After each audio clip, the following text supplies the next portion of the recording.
नमस्कार। आकाशवाणी से विश्व दर्पण के साथ मैं विशाल शर्मा।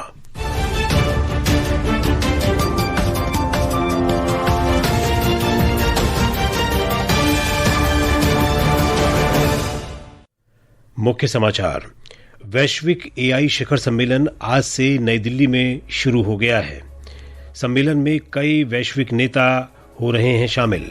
संयुक्त राष्ट्र महासचिव ने कहा, विकासशील देश में आयोजित होने वाले पहले एआई इम्पैक्ट शिखर सम्मेलन की मेजबानी के लिए भारत सबसे उपयुक्त स्थल। अमेरिका के विदेश मंत्री मार्को रूबियो ने कहा, अमेरिका ईरान के साथ मतभेदों को समाप्त करने के लिए कूटनीतिक समाधान में रुचि रखता है। नवगठित शांति बोर्ड के सदस्यों ने गजा के पुनर्निर्माण के लिए $5 अरब देने का वादा किया। और आईसीसी T20 विश्व कप में भारत ने पाकिस्तान को 61 रन से हराया। सुपर 8 के लिए क्वालिफाई करने वाली दूसरी टीम बनी।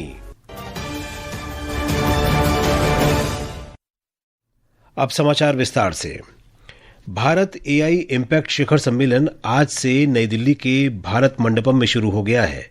5 दिन के इस सम्मेलन में 20 देशों के विश्व नेता शामिल हो रहे हैं।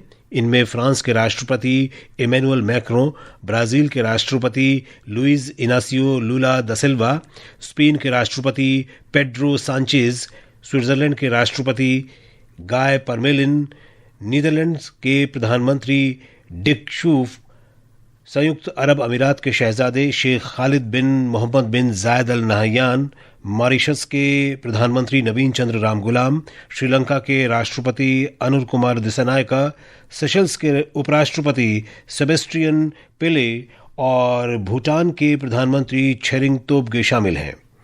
विदेश मंत्रालय ने कहा है कि 45 से अधिक देशों के मंत्री स्तरीय प्रतिनिधिमंडल शिखर सम्मेलन में शामिल होंगे। हमारे संवाददाता ने बताया है कि संयुक्त राष्ट्र महासचिव और कई अंतर्राष्ट्रीय संगठनों के वरिष्ठ अधिकारी भी विचार विमर्श में भाग लेंगे। इंडिया एआई इम्पैक्ट सम्मेलन 3 मुख्य स्तंभों या सूत्रों पर आधारित है। लोग, पृथ्वी और प्रगति, ये तीनों मिलकर एआई पर वैश्विक सहयोग की दिशा तय करते हैं। सम्मेलन की चर्चाएं 7 चक्रों या कार्य समूहों में आयोजित की गई हैं। ये चक्र मानव संसाधन, समावेशन, भरोसेमंद एआई, विज्ञान, स्थिरता, एआई संसाधनों तक पहुंच और आर्थिक विकास जैसे महत्वपूर्ण क्षेत्रों पर ध्यान केंद्रित करते हैं। इस सम्मेलन में 100 से अधिक देश सक्रिय रूप से भाग ले रहे हैं और 2 लाख से ज्यादा लोगों ने ऑनलाइन पंजीकरण करवाया है। सुपर्णा सेकिया के साथ अमन यादव, आकाशवाणी समाचार, दिल्ली। प्रधानमंत्री नरेंद्र मोदी ने कहा है कि ये देशवासियों के लिए अत्यंत गर्व की बात है कि भारत एआई इम्पैक्ट शिखर सम्मेलन में विश्व भर से लोग भारत आ रहे हैं। सोशल मीडिया पोस्ट में श्री मोदी ने कहा कि ये अवसर इस बात का प्रमाण है कि देश विज्ञान और प्रौद्योगिकी के क्षेत्र में तेजी से प्रगति कर रहा है और वैश्विक विकास में महत्वपूर्ण योगदान दे रहा है। प्रधानमंत्री ने कहा कि यह देश के युवाओं की क्षमता को भी दर्शाता है। संयुक्त राष्ट्र महासचिव अंतोनियो गुतरश ने कहा है कि विकासशील देश में आयोजित होने वाले पहले एआई इम्पैक्ट शिखर सम्मेलन की मेजबानी के लिए भारत सबसे उपयुक्त स्थल है। श्री गुतरश ने कहा कि एआई को केवल कुछ शक्तिशाली देशों तक सीमित न रखकर पूरे विश्व की सेवा करनी चाहिए।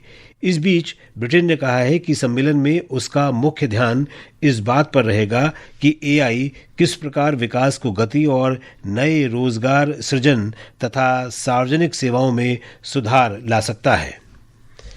प्रधानमंत्री नरेंद्र मोदी आज नई दिल्ली में इंडिया एआई इम्पैक्ट प्रदर्शनी का उद्घाटन करेंगे। 5 दिन की इस प्रदर्शनी का आयोजन इंडिया एआई इम्पैक्ट शिखर सम्मेलन के साथ किया जा रहा है। इसमें ऑस्ट्रेलिया, जापान, रूस, Britain, France, Germany, Italy, Netherlands, Switzerland, Serbia, Estonia, Tajikistan और अफ्रीका सहित 13 देशों के मंडप होंगे।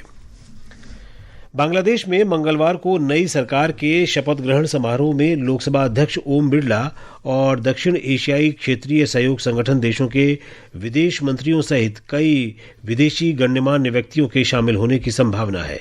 ढाका से हमारे संवाददाता की रिपोर्ट। विदेश मंत्रालय ने कहा कि लोकसभा अध्यक्ष ओम बिरला भारत सरकार की ओर से तारिक रहमान के नेतृत्व वाली सरकार के शपथ ग्रहण समारोह में हिस्सा लेंगे। मंत्रालय के अनुसार उनकी भागीदारी दोनों देशों के लोगों के बीच गहरी और स्थायी मित्रता को दर्शाती है और साझा लोकतांत्रिक मूल्यों के प्रति भारत की प्रतिबद्धता को दोहराती है। मंत्रालय ने कहा कि भारत बांग्लादेश में रहमान के नेतृत्व में चुनी हुई सरकार के गठन का स्वागत करता है और इसे जनता के भारी जनादेश का परिणाम बताया। बांग्लादेश की अंतरिम सरकार के विधि सलाहकार आसिफ नजरुल ने कहा कि कैबिनेट का शपथ समारोह संसद के साउथ प्लाजा में शाम 4 बजे होगा और इसे राष्ट्रपति मोहम्मद शहाबुद्दीन दिलाएंगे। नवल सिंह परमार, विश्व समाचार, ढाका। गेट्स फाउंडेशन के संस्थापक अध्यक्ष बिल गेट्स आज आंध्र प्रदेश में हैं। इस दौरान श्री बिल गेट्स फाउंडेशन का 6 सदस्यीय प्रतिनिधिमंडल अमरावती में राज्य सचिवालय में आंध्र प्रदेश के मुख्यमंत्री एन चंद्रबाबू नायडू से मुलाकात करेगा। इस दौरान शिक्षा, स्वास्थ्य सेवा और कृषि क्षेत्रों में राज्य सरकार तथा फाउंडेशन के बीच जारी सहयोग बढ़ाने पर चर्चा होने की संभावना है। सेनाध्यक्ष जनरल उपेंद्र द्विवेदी 4 दिन की ऑस्ट्रेलिया यात्रा पर आज रवाना होंगे। रक्षा मंत्रालय ने कहा कि इसका उद्देश्य भारत ऑस्ट्रेलिया रक्षा सहयोग और मजबूत करना तथा दोनों देशों के बीच आपसी तालमेल को सुदृढ़ करना है। इस दौरान सेना प्रमुख ऑस्ट्रेलियाई रक्षा बल के वरिष्ठ नेतृत्व के साथ व्यापक वार्ता करेंगे। विश्व दर्पण समाचार आकाशवाणी से प्रसारित किए जा रहे हैं। ताज़ा समाचार जानने के लिए आप हमारे social media handle x@AIR News Hindi को फॉलो कर सकते हैं। विश्व दर्पण में आपका फिर स्वागत है। अमेरिका के राष्ट्रपति डोनाल्ड ट्रंप ने कहा है कि नवगठित शांति बोर्ड के सदस्यों ने गजा के पुनर्निर्माण के लिए $5 अरब देने का वादा किया है। उन्होंने कहा कि बोर्ड के सदस्य बृहस्पतिवार को वॉशिंगटन में पहली बैठक में भाग लेंगे। इस बीच इंडोनेशिया की सेना ने कहा है कि मानवीय और शांति मिशन के अंतर्गत गजा में जून के अंत तक 8,000 सैनिक तैनात किए जा सकते हैं। ईरान के विदेश मंत्री अब्बास अराक्ची और उनका प्रतिनिधिमंडल स्विट्जरलैंड के जिनेवा शहर के लिए रवाना हो गए हैं, जहां कल अमेरिका के साथ परमाणु वार्ता का दूसरा दौर आयोजित होगा। एक रिपोर्ट। इस दौरान ईरान के विदेश मंत्री स्विट्जरलैंड और ओमान के विदेश मंत्री तथा संयुक्त राष्ट्र की परमाणु निरीक्षण संस्थान के महानिदेशक से भी मिल सकते हैं। इससे पहले अमेरिका के विदेश मंत्री मार्को रूबियो ने कहा कि अमेरिका ईरान के साथ अपने मतभेदों को खत्म करने के लिए एक कूटनीतिक समाधान में रुचि रखता है। उन्होंने बताया कि राष्ट्रपति ट्रंप के विशेष दूत स्टीव विटकॉफ और जेरेड कुशनर नए चरण की वार्ता के लिए यात्रा कर रहे हैं। पिछले सप्ताह प्रथम चरण की अप्रत्यक्ष वार्ता ओमान में संपन्न हुई थी। अमेरिका के राष्ट्रपति डोनाल्ड ट्रंप ने ईरान को अपने परमाणु कार्यक्रम पर रोक लगाने के लिए मजबूर करने के लिए बार बार ताकत का इस्तेमाल करने की धमकी दी है। ईरान लगातार इस बात पर जोर दे रहा है कि उसका कार्यक्रम शांति के लिए है, लेकिन उसने कहा कि वो अपने ऊपर हुए हमले का जवाब देगा। अरब देशों ने चेतावनी दी है कि ईरान पर कोई भी हमला एक और क्षेत्रीय लड़ाई में बदल सकता है। विश्व दर्पण के लिए मैं मनोज। अफगानिस्तान के मुख्य प्रवक्ता ज़बीउल्लाह मुजाहिद ने कहा है कि अगर अमेरिका ईरान पर सैन्य हमला करता है तो अफगानिस्तान ईरान के लोगों के साथ होगा। उन्होंने कहा कि अफगानिस्तान दोनों देशों के बीच संघर्ष नहीं चाहता। रेडियो ईरान की पश्तो सेवा को दिए एक साक्षात्कार में मुजाहिद ने कहा कि अगर अमेरिका के हमले की स्थिति में ईरान सहायता का अनुरोध करता है तो अफगानिस्तान के लोग अपनी क्षमतानुसार सहयोग और एकजुटता के लिए तैयार हैं। आईसीसी T20 क्रिकेट विश्व कप में कल रात एक बेहद रोमांचक मुकाबले में भारत ने पाकिस्तान को 61 रन से हरा दिया। कोलंबो में कल पहले बल्लेबाजी करते हुए भारत ने निर्धारित 20 ओवर में 7 विकेट पर 175 रन बनाए। प्रतियोगिता में आज 3 मुकाबले खेले जाएंगे।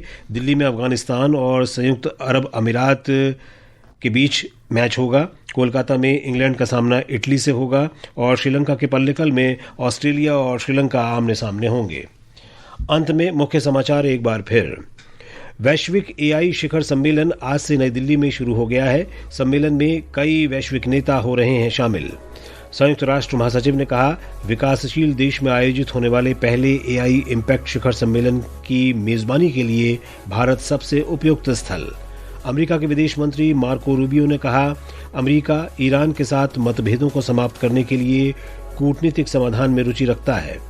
नवगठित शांति बोर्ड के सदस्यों ने गजा के पुनर्निर्माण के लिए $5 अरब देने का वादा किया और आईसीसी T20 विश्व कप में भारत ने पाकिस्तान को 61 रन से हराया सुपर 8 के लिए क्वालिफाई करने वाली दूसरी टीम बनी। इसके साथ ही विश्व दर्पण का ये अंक समाप्त हुआ। नमस्कार।